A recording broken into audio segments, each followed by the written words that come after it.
Hello. Hi, Malcolm. Thank you for today, and I'll hand My over pleasure. to you. Thank you. Super, thank you. Right, hello, everybody. Wonderful to see so many people here. We've got more than 330 people in the room so far, and it looks like people are joining every second, so that's absolutely fantastic. Thank you all very much for coming. And you're from all around the world, absolutely brilliant.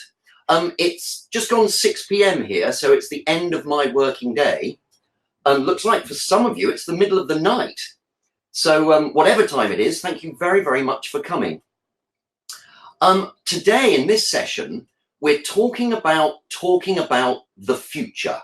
Now, I'm going to be putting quite a lot of information up on the slides over the next 45 minutes or so.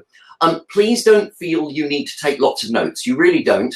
As Federica said, in a couple of days, we'll be sending you an email and you'll get a PDF of all of the slides from this presentation, which you can then share with your colleagues or with your students if you want to, but you don't feel you have to write everything down right now.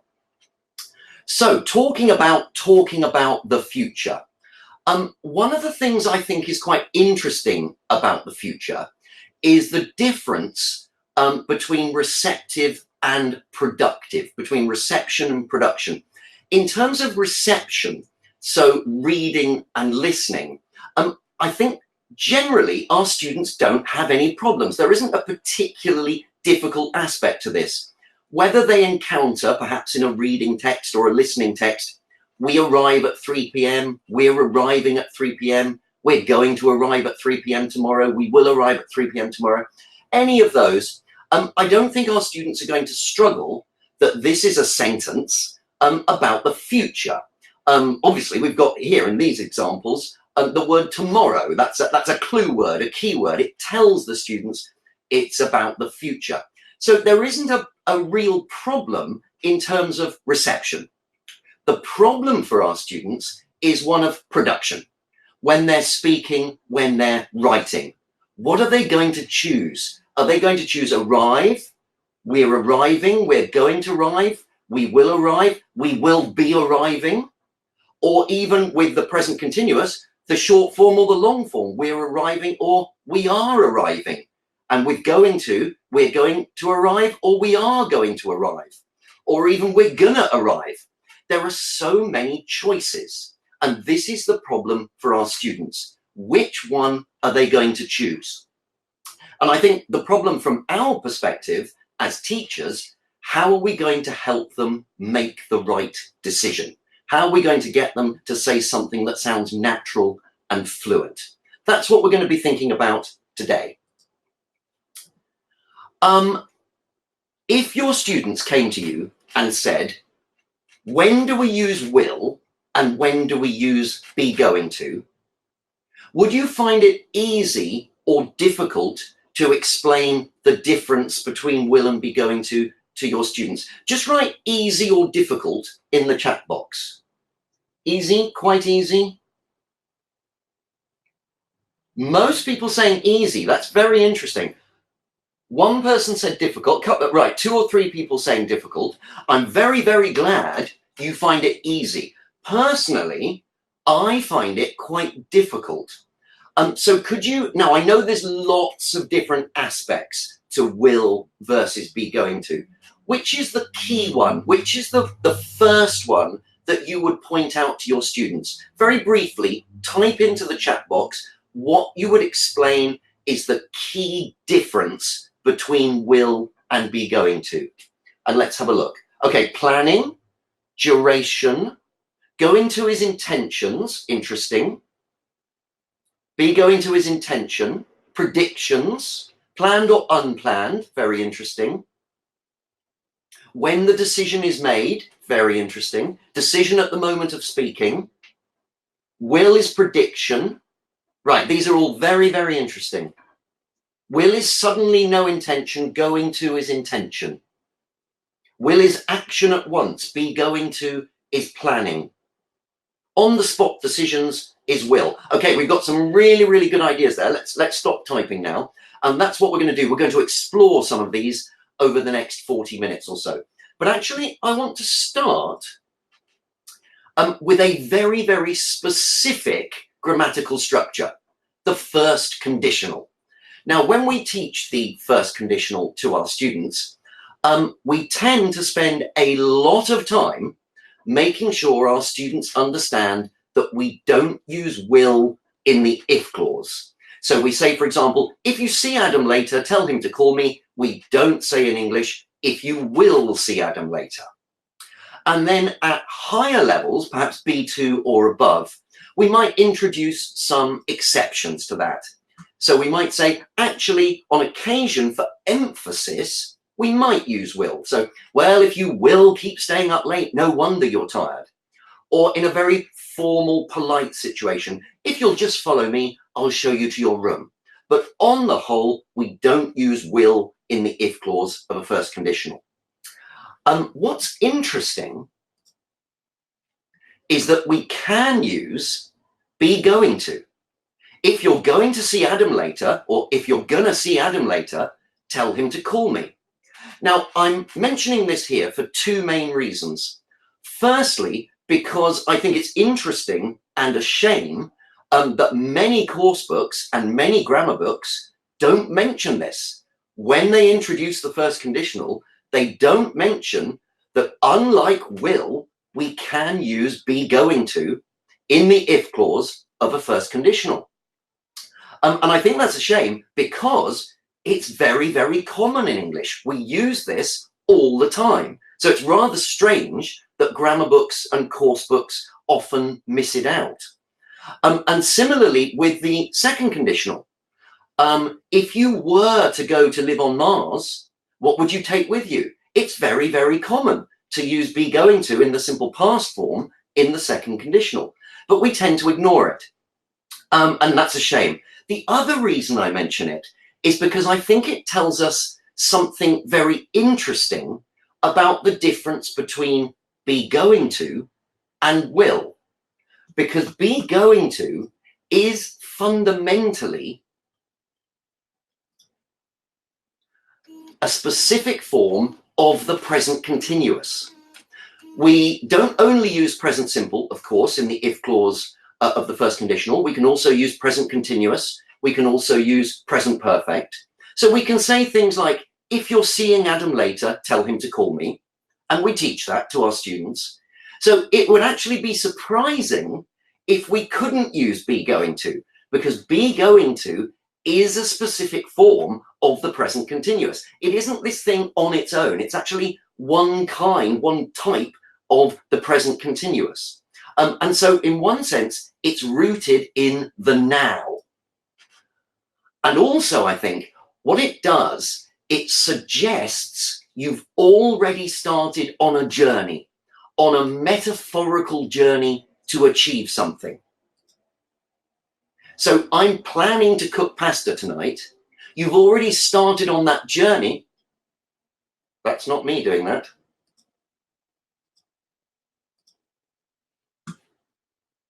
Sorry, we've got a problem with the slides. I'm just going back. There we are.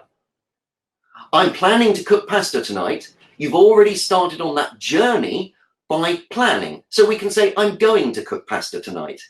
Dana is intending to be a doctor when she's older. She's already started on that journey by thinking about it. So we can say Dana is going to be a doctor when she's older. It's looking like it will rain.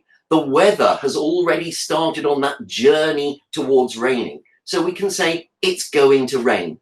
And I think that's a fundamental difference. This, we've already started on the metaphorical journey that's inherent in be going to, but isn't inherent in the word will. Now, let's think about how we think about talking about the future in many grammar books and course books. What they say the student should do often is, first of all, determine the function. So, for example, is it a decision made at the moment of speaking, or is it a decision or plan made before the moment of speaking? And when the student has determined the function, then there's no choice. If it's a decision made at the moment of speaking, the book says the student should use will. Or if it's a plan or a decision made before the moment of speaking, the student should use be going to. That's how it's often presented in course books and grammar books. And so we get this kind of grammar presentation. We have use will for, and then a number of different things, different bullet points. So decisions made at the moment of speaking, predictions not based on present evidence. And we have use be going to for things like intentions, plans, predictions based on present evidence.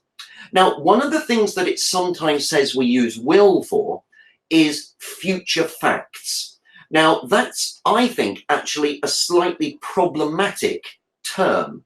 And so later on in this session, I want to come back to the idea of future facts and see what it means in practice. But we'll use that terminology for now and think about it a little bit later. One of the problems, though, there are advantages to having that kind of list. What that list does is it gives our students clear rules, clear guidelines. And for an area such as talking about the future, I think that can be really helpful.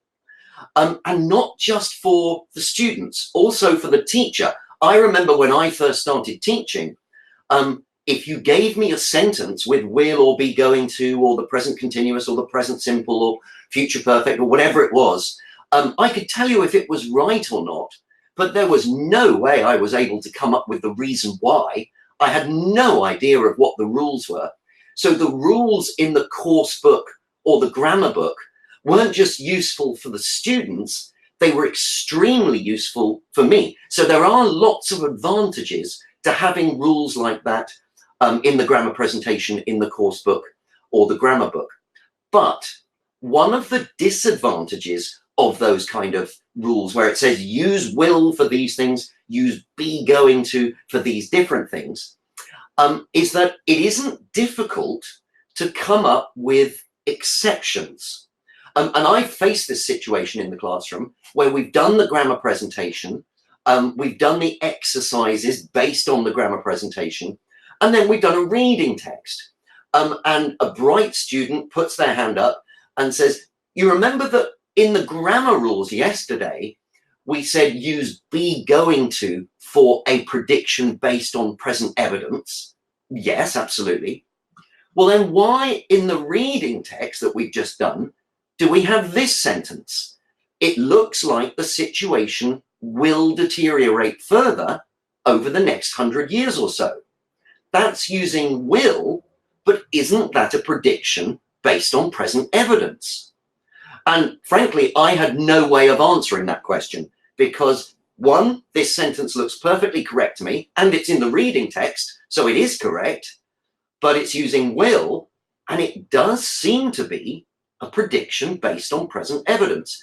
So it's possible that the rules don't always tell the full story.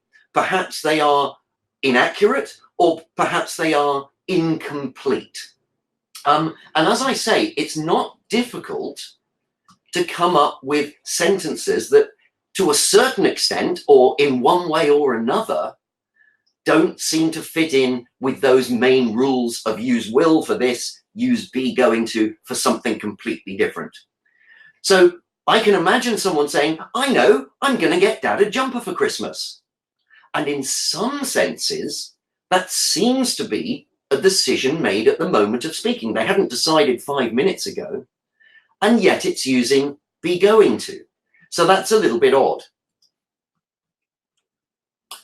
I can imagine perhaps somebody saying, I think that one day we're going to discover, or we're going to discover, that the world is actually flat. Now that seems to be a prediction not based on present evidence. There is no evidence that the world is actually flat, quite the contrary.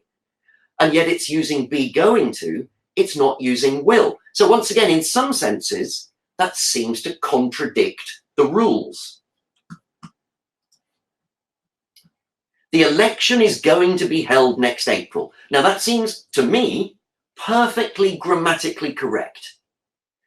But I would also argue if future fact means anything, and we will come back to the idea of future facts, because I think future facts are problematic. But if future fact means anything, one could argue that that is a fact about the future. So it seems perfectly acceptable to me grammatically, and yet once again it's using be going to and not using will, which is potentially very confusing for our students. We'll definitely visit the British Museum while we're in London. Now that seems to be something you're not just deciding on the spot at the moment of speaking. It seems to be, in some sense at least, a plan that you've already made, a plan made before the moment of speaking. And yet it uses will. So once again, in some senses, perhaps that contradicts the rules that we generally give our students. You'll fall if you're not careful. Now that seems to be a prediction based on present evidence. Now, of course, there's an if in there, which may change everything, but it's using will, and we tend to tell our students that if it's a prediction based on present evidence, don't use will, use be going to. So in some senses, once again, that is contradicting the rules that we often give our students. So what can we do about that? Well, the first thing we can do, I think, is go to the corpora, these enormous databases of spoken and written English, real examples of how real people in real situations speak and write English. And we can look at examples of how they talk about the future, when they use the present simple, when they use be going to, when they use will. And we can see from those examples whether they match the standard traditional rules that often appear in course books. And I think a corpus-based model shows us a few quite interesting things. First of all, it shows us that often it isn't mutually exclusive in terms of function. Once you've chosen the function, it isn't always true that there is no choice. Sometimes there is a choice. And the choice that the student has to make once the function has been determined is in fact often a real choice. Our students can make a choice sometimes even after the function has been determined. And the difference sometimes between, say, will and be going to is often not a matter of function at all. It's something else. There's something else going on. And that something else that's going on might be formality or emphasis or, on occasion, sentence or grammar structure. So it isn't the case that function is the solely important thing. Now, what we're going to do, even though I've just said it isn't the case that function is the solely important thing, we're actually now going to look at lots of different functions, because it's certainly true that we use will, be going to, present continuous, present simple, etc., for lots of different reasons, for lots of different functions, to express lots of different things. And I'm going to start with what I've already said is a problematic term: future facts, facts about the future. And we will come back a little bit later to explore that in more detail. I'm going to use that terminology for now. Things that seem to be factual but are going to happen in the future. Now, we can use will, and the full form is formal. The 2020 Olympics will be held in Tokyo. So we can imagine that in a formal written text, perhaps a newspaper article or an academic text. In academic texts, it is far more likely to encounter the word will than the phrase be going to. The full form will is fundamentally more formal than the phrase be going to. So we can use the full form will to be formal, and if we want to reduce the level of formality, we can use the short form. The 2020 Olympics will be held in Tokyo. Now that's a little bit difficult to say, to put "ul" after the Olympics, but we do say it. The Olympics will be held in Tokyo. So one thing I really want to stress today in this session is that we should spend a lot more time, perhaps, than we are doing, focusing on encouraging our students when they're speaking, always to use short forms when it's possible to do so. One of the mistakes that students make, particularly in the interview, in the speaking part of exams, is to think, well, this is a formal situation, I've got to be formal, so I'm going to use the full form, whether it's the full form will, or the full form of be going to, I am going to, or the full form of the present continuous, and it just sounds unnatural. So one of the things I'd like to stress today, if we've got limited time in the classroom to focus on the future, I would suggest it's better to spend that time on encouraging our students when they're speaking to use the short form, rather than spend so much time worrying too much about different functions. Having said that, I am going to be thinking about lots of different functions over the next 15 minutes or so. So will, the full form, is inherently formal, and be going to is less formal than will. So they're going to hold the 2020 Olympics in Tokyo. Now that's the contracted form already, and we can make that even more informal by not saying going to, by saying gonna. They're gonna hold the 2020 Olympics in Tokyo. And once again, I think that's something we should encourage our students to do, to practice using those different forms. For a situation like this, where I'm talking to you in a kind of semi-formal situation, well, it's a kind of formal situation in some senses, but I'm speaking, so that reduces the formality. I'm not sure, but I suspect I would say going to.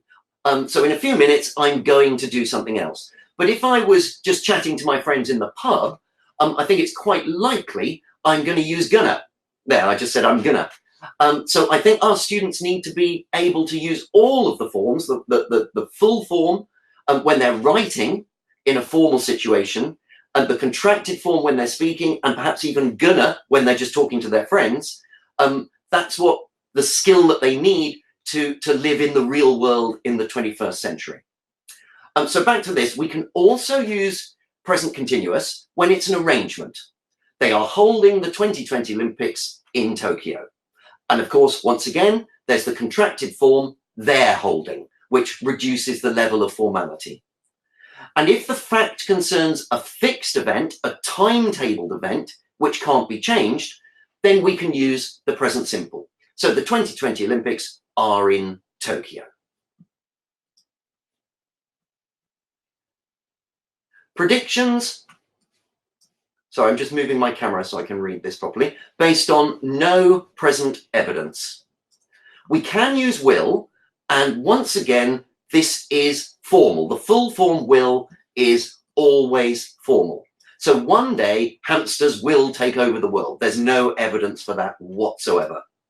And be going to is inherently less formal than will. So in a more informal situation, we can use it. One day, hamsters are going to take over the world. But once again, when we're speaking, we're almost certainly going to use the contracted form. Hamsters are, the schwa. Hamsters are going to take over the world. And so I think we need to encourage our students to practice using the short form. But here we can't use the present continuous, and we can't use the present simple.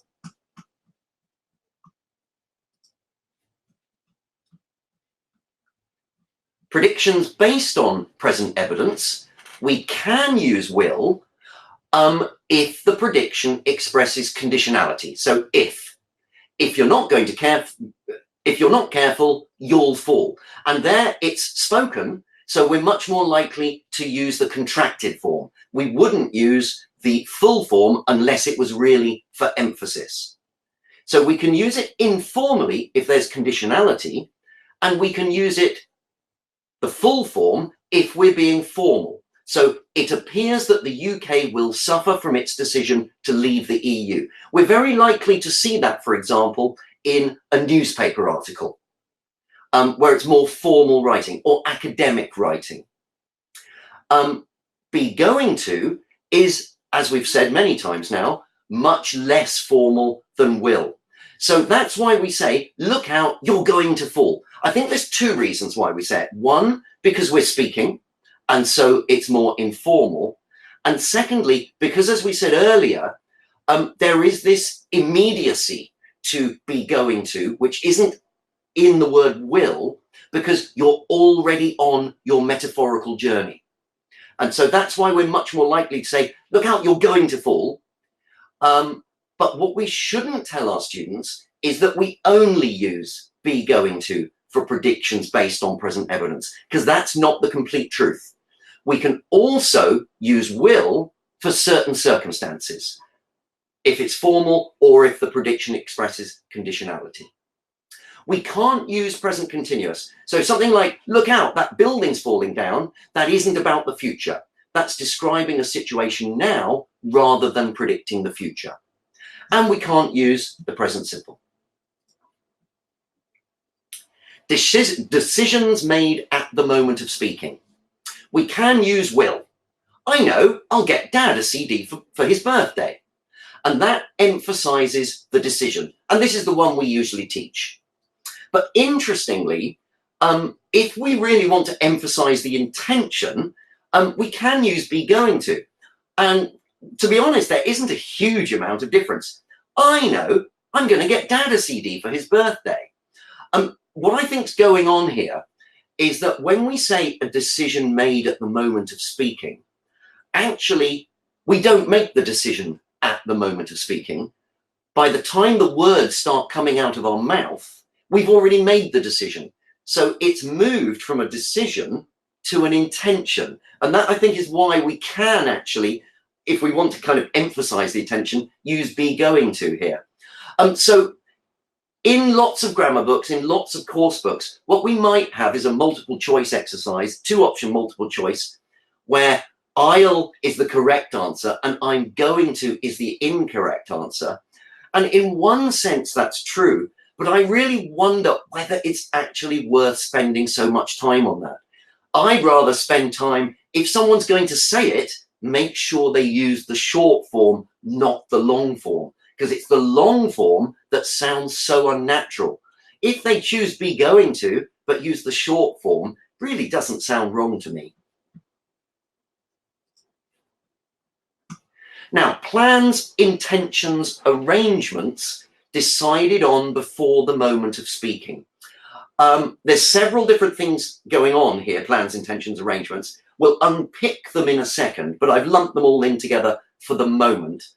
I do think it's important that our students understand the difference between an intention and an arrangement. Now, I know you all know what the difference is, but how would you explain that to your students? Just type into the chat box how you would explain the difference between an intention and an arrangement.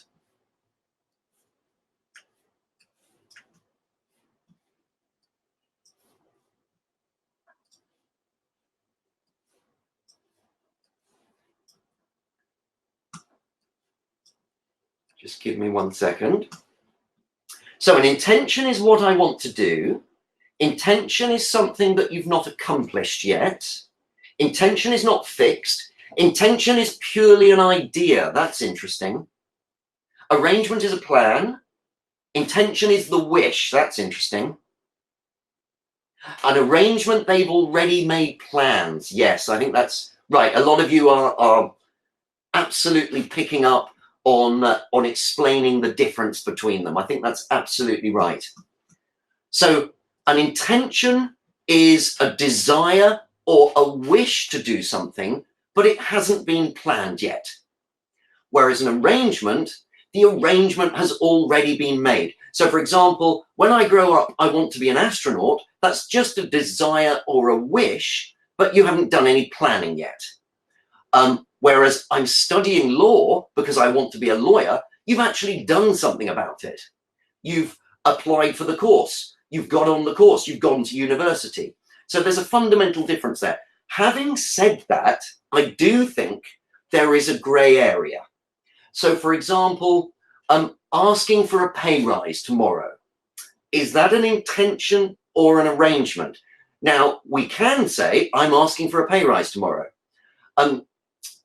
One could argue that that is an intention. You haven't arranged anything with your boss. But in some senses, I think in your head, if you say, I'm asking for a pay rise tomorrow, you've made that arrangement with yourself. You've kind of decided that you're going to go and see your boss. So in some senses, you have arranged some things. So is it an intention? Is it an arrangement? I think there is a grey area which complicates things. But fundamentally, the intention is the desire or the wish, but you haven't done anything about it. So to express plans, intentions, and arrangements decided on before the moment of speaking, we can use will, and we had this example earlier. And what I think is going on here is that it's emphasizing the prediction that the intention will be realized. I know that's a bit complicated, but I think that's what's going on. So we'll definitely visit the British Museum. The reason we use will in the short form is because we're speaking, is because there's an element of prediction as well as intention. And we can also use will when we're being formal. The referendum will be held on the 23rd of June. That's an arrangement that's been decided on before the moment of speaking. And we use will because it's formal. We can also use be going to. I'm going to be a writer, or I'm going to be a writer when I'm older. That's an intention. In a second, we'll unpick, again, intentions and arrangements. We can use the present continuous if it's an arrangement rather than just an intention. We're coming back on Thursday. And we can use the present simple for a fixed timetabled event that can't be changed. We come back on Thursday. So let's unpick that a little bit further. We don't usually use present continuous for intentions. When our students, I think, often say things like, I'm being a writer when I'm older. I'm writing a book about it one day. And it just sounds wrong. And it sounds wrong because usually we don't use present continuous for intentions. Though having said that, as I've already said, something like I'm asking for a pay rise tomorrow, one could argue that that's an intention. But actually, I think what's going on there, in your head, you've already made some arrangements. Also, I think there's another kind of exception, which is a very, very strong intention. So, well, I'm definitely leaving home when I'm 18. A very strong intention, I think we can also use the present continuous. So we might want to introduce those at higher levels. But at lower levels, I think we want to get our students to avoid using present continuous for intentions. But of course, we can use present continuous for arrangements. We're coming back on Thursday. Whereas with be going to, we can use it for both for intentions and for arrangements. I'm going to be, or I'm going to be a writer when I'm older. That's an intention. I'm going to go shopping with Liz tomorrow. That's an arrangement. Now, interestingly, with this one, I've seen in some grammar books and course books, it say that we never use going to go in English. I have no idea where that came from. Personally, I just don't think that's correct. And I don't think the corpora bear that out. I think we frequently say things like, I'm going to go to bed soon. I don't see anything wrong with that at all. So I wouldn't encourage my students not to say going to go. So we can use be going to for both. So just to put that in a chart down at the bottom, we can use be going to for intentions and arrangements. Present continuous, we can't usually use for intentions, though there are those exceptions that I mentioned, but we can use it for arrangements. So what that means is we've got two different ways of talking about arrangements. I'm going to go shopping with Liz tomorrow. I'm going shopping with Liz tomorrow. Now, some course books and grammar books that I've seen do try and differentiate and even kind of say sometimes that one of those is right and one of those is wrong. And personally, I think they mean the same thing. I really don't think there is a fundamental difference in meaning. If there is something different between them, it is so subtle. I really don't think it's worth spending time on. I really don't. I'm going to go shopping. We're getting a pizza tonight. We're going to get a pizza tonight. They mean the same thing. They are just two different ways of ending up about talking about the future.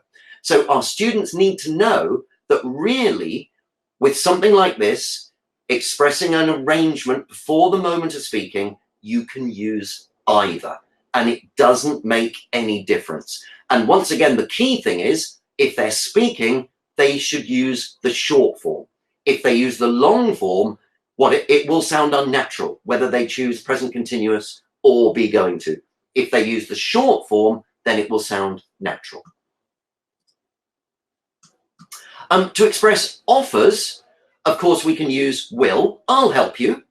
But of course, for offers in the question form, we use shall with I and we. Shall I help you with the washing up? Not will I help you.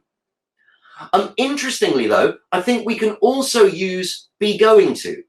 But here what that's doing, I think, is emphasizing that you made the decision in the past. You're not making it right now. So don't worry, I'm going to help you. Sounds perfectly fine. It does suggest that you already decided that in the past. You're not deciding right now. So there is a slight difference of emphasis, but we can use be going to. And we can't use present continuous, and we can't use present simple. For promises, once again, we use will, and this emphasizes the promise. And of course, when we're speaking, we should use the short form. So I promise I'll be there. Interestingly, we can use be going to, but it's emphasizing something slightly different.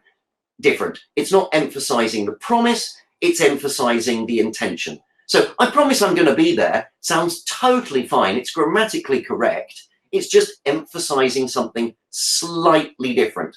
So once again, when you have in some grammar books all these multiple choice exercises where will is correct and be going to is incorrect, actually under certain circumstances, depending on what you want to emphasize, it isn't really wrong to use be going to. So if we've only got limited time in the classroom, far better to concentrate on the level of formality. We're speaking, so we should use the short form, not really so much on whether we use will or whether we use be going to. But of course, we don't use present continuous and we don't use present simple, so it is worth focusing on those aspects. To express suggestions, we can't use will, but no, we can use shall. Shall we get a pizza tonight? Not, will we get a pizza tonight? We can't use be going to, we can't use present continuous, and we can use the negative question form of the present simple. Why don't we do something? Why don't we get a pizza tonight? To express requests for action, we can use will, and this is the one we always teach. Will you help me tomorrow? Asking someone to do something. Now, interestingly, we can also use be going to. Are you going to help me tomorrow? But actually what this is doing is it's trying to be a bit more polite by disguising your request for action. You don't actually want to say, will you? So you disguise it as a request for information. Are you going to help me tomorrow? What you might mean is, please help me, will you help me? But you're being more polite. You're being more subtle. So in those circumstances, we can use be going to, and we can also use present continuous. Are you helping me tomorrow? You don't want to say explicitly, will you help me tomorrow? So under certain circumstances, we can also use be going to and present continuous, but we can't use present simple. To express refusals, we can use will. Now, of course, when we're speaking, we're going to use the contracted form. No, I won't do your homework for you. I guess unless it's for real emphasis, no, I will not do your homework for you. Then we might use the full form. But we can also use be going to. No, I'm not going to do your homework for you. And we can also use present continuous. No, I'm not doing your homework for you. But we can't use present simple. So if we put all of those different functions into a chart, you'll see, if you look at will and you look at be going to, under certain circumstances, depending on the level of formality, depending on the emphasis, pretty much for all of those functions, apart from suggestions, we can use will or be going to. So it isn't only the function that's determining which one we use. It's something else. It's the level of formality, it's the emphasis, or perhaps it's the sentence structure. So function alone doesn't help our students. With present continuous, we don't use present continuous for intentions, but as I said, there are a few exceptions to that, which we should introduce at higher levels.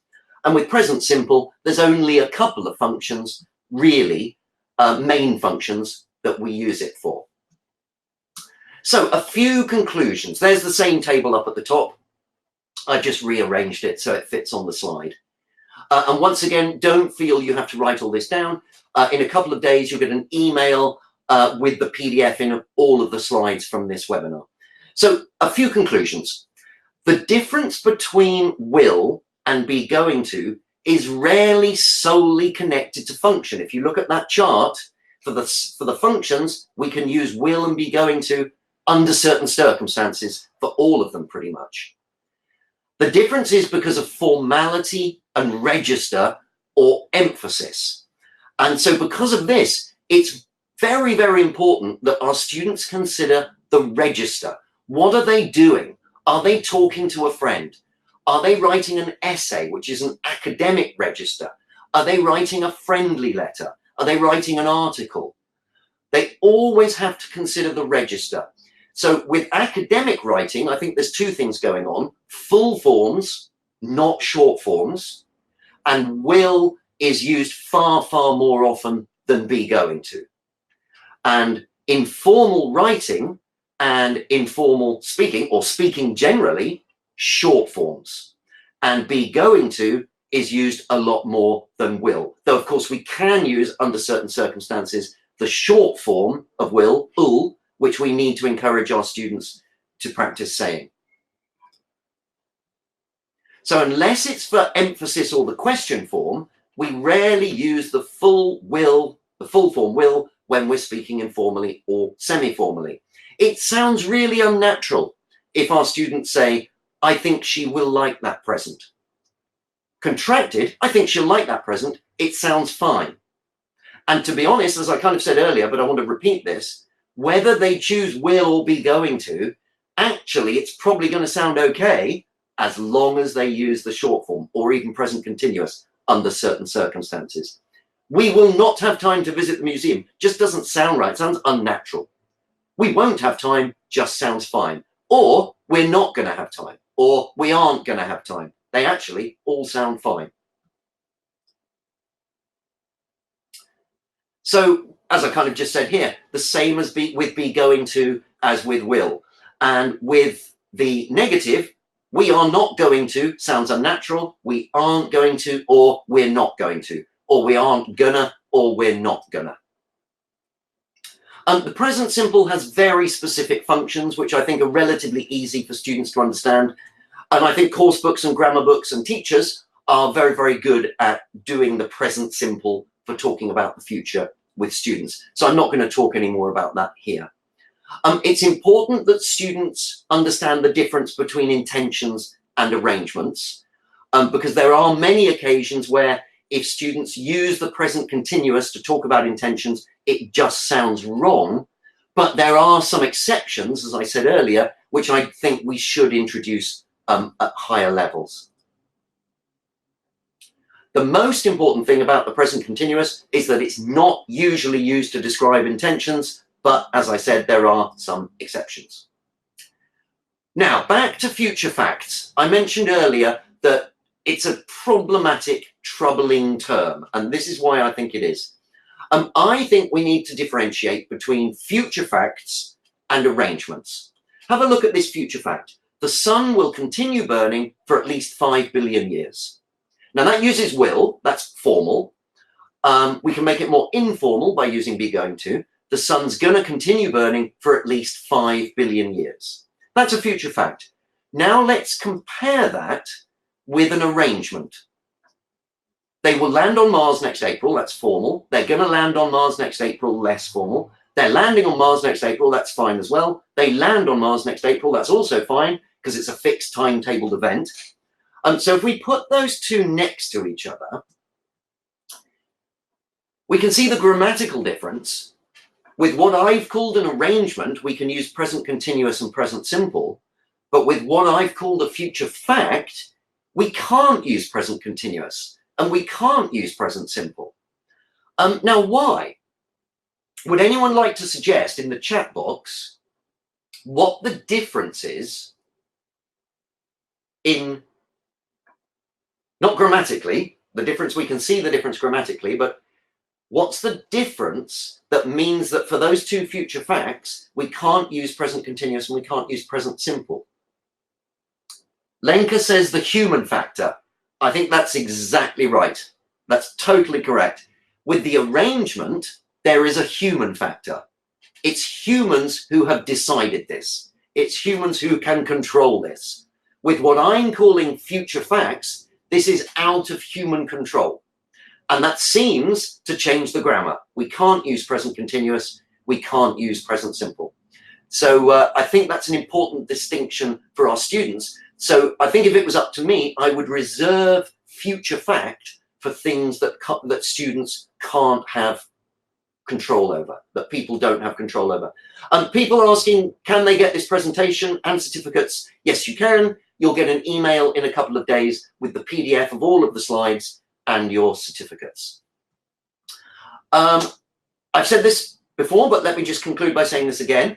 Our students need to understand that sometimes they do have a real choice that doesn't affect meaning. We're going to the cinema tonight. We're going to go to the cinema tonight. There's really no fundamental difference between them. Are you going to get those shoes tomorrow? Are you getting those shoes tomorrow? They mean the same thing. They're just two different ways of ending up at the same meaning. And conclusion 8, as we said right at the start, as well as understanding that we don't use will in the if clause of a first conditional, apart from a couple of exceptions, our students do need to know that we can use be going to. And this is something that for some strange reason rarely appears in course books and grammar books. But it's very, very common in spoken English. Well, if you're going to cook dinner, I'll do the washing up. We can't use will in the if clause, but we can use be going to. Conclusion 9, our students need to know that we can use be going to as well as will in the future perfect and future continuous. Now, I haven't really mentioned the future perfect and future continuous in this session. I'm afraid we don't really have time for that. Maybe I'll come back another day and we'll talk about those. But it is interesting that a lot of course books and grammar books say the future perfect is will have done and the future continuous is will be doing. But actually that isn't, of course that's true, but they can be other things because it can also be going to. I'll have finished is future perfect, but I'm going to have finished is also future perfect. We can use be going to as well as will. We'll be flying, future continuous. We're going to be flying, future continuous. It isn't always with will. Sometimes it's with be going to as well. So just for a couple of minutes, how can we best teach expressing future time in the classroom? I think we need to stop saying it's always a straight choice in terms of function.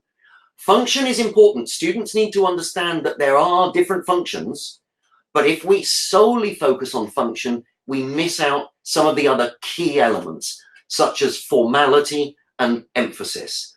And I think we've got to be very careful what we ask our students to contrast. There are so many exercises, multiple choice exercises, where there's one correct answer. But in fact, it's very difficult from the context to work out whether the other options under certain circumstances could be right or not.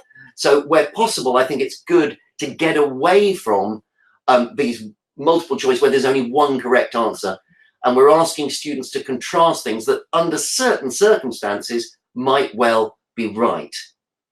So what kind of things should we be doing? Well, this kind of thing, for example, we give students sentences or extracts from newspapers or from academic writing, which use formal language. So the 2020 Olympics will be held in Tokyo. But then they ask and answer questions about it, and because they're speaking, they use more informal forms. So where are they going to hold the 2020 Olympics? They're going to hold them in Tokyo. Not they will hold them in Tokyo. They're going to hold them in Tokyo, or perhaps they'll hold them using the short form, but not the full form, because that would be formal. And I've got a few more examples there. I don't want to look at them in detail, but the key point is we're encouraging students to recognize that more than one answer is correct. Under certain circumstances, in exercise 3 here, it could be we're going to meet, we're meeting, we'll meet, we meet, etc. So we're encouraging students to recognize that more than one answer may be correct depending on the circumstance. And then we have a second stage where we discuss the context. We discuss the circumstance. We discuss the level of formality. Here in exercise 1, or in exercise 2, 2D, 2A, term starts on the 10th of January using the present simple. Where would we see the present simple? Who might use that? Might that, for example, be in a letter from a head teacher to the parents? It's a timetabled, fixed event. Whereas term starting on 10th of January might be something that a child says to the parent. And we actually discuss those differences in the classroom, rather than in the traditional way of this is right, this is wrong. So my time is up. That's more than 45 minutes. There's a couple more examples on the PDF for you to look at. There's a few references right at the end of the PDF as well. I hope you found that useful. Thank you very, very much for coming. 425 people are in the room as we speak. 426. Someone's just come in. Person who's just come in, I'm afraid you've missed it, but you will be able to get the PDF in a couple of days. So thank you all very, very much for coming.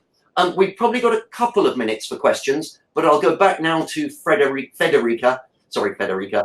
I'll go back to Federica and she can monitor all of that aspect. Thank you so much, Malcolm. It was a great session. It was absolutely brilliant. And as Malcolm said, in case you have any questions, just type them in the chat box and I'll make sure that Malcolm can answer them. So one question that did come up in the meantime was, is there a massive difference between American English and British English in terms of how the future is used? If there is, if you can give us, just one example in case there is. That's a very good question. And I wouldn't claim to be an expert on American English. Well, to be honest, I don't claim to be an expert in anything. But I am a native speaker of English, so I'm far more comfortable with British English. To be honest, I can't think of a major difference right now. There are certainly differences in conditionals. In the if clauses of conditionals, there are differences, and in the result clauses of conditions, but not particularly connected to generally talking about the future. I can't think of one offhand. I think on the whole, there are far more similarities than differences. Any other questions? That's great. Thank you. Another question that we got was, can we just say that sometimes context is the main factor to decide whether we should use formality or formality? I mean, absolutely, absolutely. Context is fundamental. Context is things like the level of formality, what's being emphasized. Without context, actually, generally, it's impossible to decide which one to use. Context is the only way that we can make that choice. So totally. And then another question that I'm not sure was, in fact, a question, no, I'm joking, was, should we get pizza tonight? So is that a way to express intention, and does that count as future in this context? Like, did you say, shall we get a pizza tonight? Should we get pizza tonight? Right, yes, like, that's just that it does. It's talking about tonight. That's clearly talking about the future. If there is a difference between should we get a pizza tonight and shall we get a pizza tonight, in terms of making a suggestion, it's a little bit more hypothetical. And so it makes it a little bit formal, a little bit more formal, and a little bit less of a suggestion. But it's absolutely grammatically correct. It's kind of asking the other person's opinion a bit more than shall. So it's a bit more polite, a bit more formal. Does that make sense? Yeah, absolutely. And I think it makes sense to the people that asked it as well. So thank you so much, Malcolm. It was absolutely amazing.